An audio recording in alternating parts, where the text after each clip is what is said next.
Do you want to know how you can log into your Bullhorn Payroll account? If yes, then this video is for you. Hello and welcome to How to Log In. It's your host back again with yet another interesting tutorial video. In this video, I'm going to teach you how you can log into your Bullhorn Payroll account.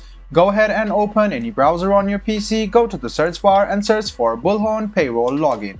Then click on the first link which appears on your screen. This is the client login portal, which is the official login portal of Bullhorn Payroll.